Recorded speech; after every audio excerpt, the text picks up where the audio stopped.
Assalamualaikum warahmatullahi wabarakatuh. Selamat datang di channel saya. Karena ini tayangan pertama, izinkan saya untuk memperkenalkan diri terlebih dahulu. Nama saya Laura Monika dari Prodi PBSI Universitas Muhammadiyah Prinseu Lampung. Pada kesempatan kali ini, saya mendapatkan tugas dari mata kuliah menyimak untuk menjelaskan ulang mengenai materi keterampilan berbahasa. Jadi dalam tayangan ini saya akan menjelaskan mulai dari pengertian, manfaat, tujuan, fungsi, aspek-aspek, dan hubungan dari aspek-aspek tersebut. Nah, untuk lebih jelasnya teman-teman bisa langsung saksikan tayangannya sampai habis. Terima kasih.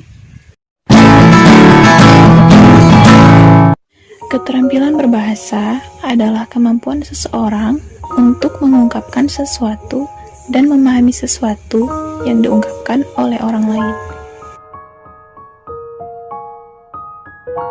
Keterampilan berbahasa sangat penting dalam interaksi komunikasi masyarakat. Jika kita tidak memiliki keterampilan berbahasa dan menyimak yang optimal, komunikasi tidak bisa berjalan dengan baik.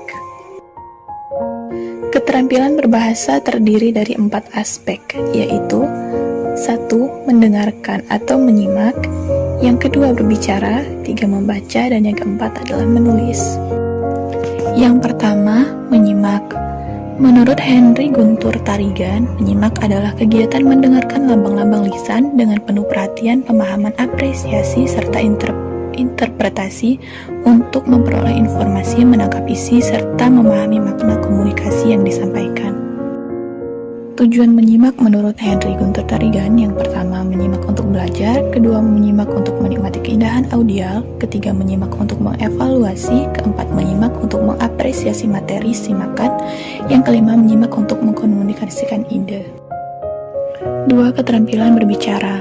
Menurut Henry Guntur Tarigan, keterampilan berbicara adalah kemampuan mengucapkan bunyi-bunyi artikulasi atau kata-kata untuk mengekspresikan, mengatakan, serta menyatakan pikiran, gagasan, dan perasaan. Ada 3 aspek yang perlu diperhatikan dalam berbicara, yaitu isi pembicaraan, kemudian bahasa, bagaimana kita menyampaikan isi pembicaraan tersebut. Yang ketiga adalah performansi atau gestur tubuh, mimik, dan ekspresi. Tujuan berbicara antara lain yang pertama menghibur, kemudian memberi informasi, menstimulasi, dan menggerakkan. Yang ketiga, membaca. Membaca adalah suatu proses yang dilakukan serta digunakan oleh pembaca untuk memperoleh pesan yang hendak disampaikan penulis melalui media kata-kata atau bahasa lisan.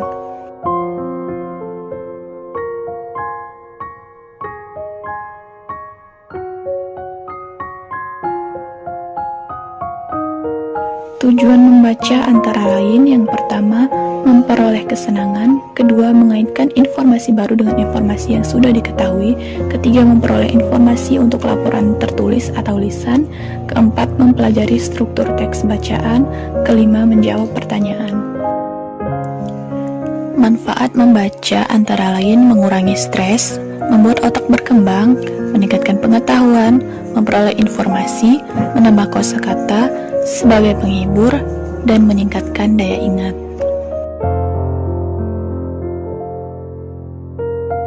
Nah, kemudian yang keempat adalah menulis. Henry Guntur Tarigan menyatakan bahwa menulis dapat diartikan sebagai kegiatan menuangkan ide atau gagasan dengan menggunakan bahasa tulis sebagai media penyampai. Tujuan menulis antara lain yang pertama tujuan penugasan, penulis menulis karena ditugaskan. Yang kedua tujuan altruistik, penulis bertujuan untuk menyenangkan para pembaca.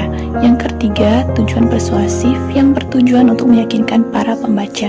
Yang keempat tujuan informasional yang bertujuan untuk memberikan informasi. Yang kelima tujuan pernyataan diri bertujuan memperkenalkan diri sang penulis. Yang keenam, tujuan kreatif bertujuan mencapai nilai-nilai artistik.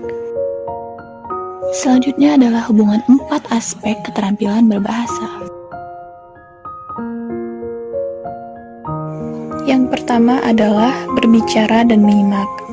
Berbicara dan menyimak adalah bentuk komunikasi secara langsung atau face to face.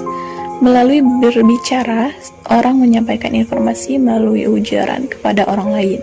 Melalui menyimak, orang menerima informasi dari orang lain.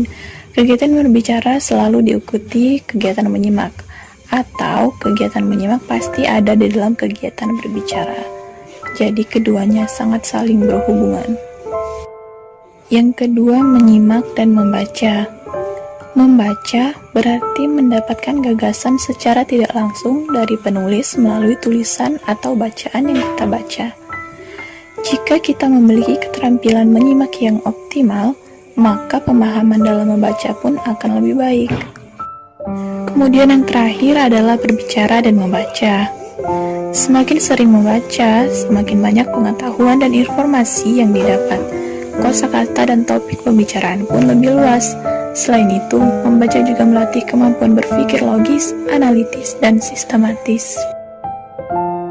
Oke, terima kasih sudah menonton tayangan ini. Semoga bermanfaat. Mohon bantu tugas saya dengan cara like, comment, subscribe, and share ke teman-teman kamu juga. Semoga bermanfaat. Wassalamualaikum warahmatullahi wabarakatuh.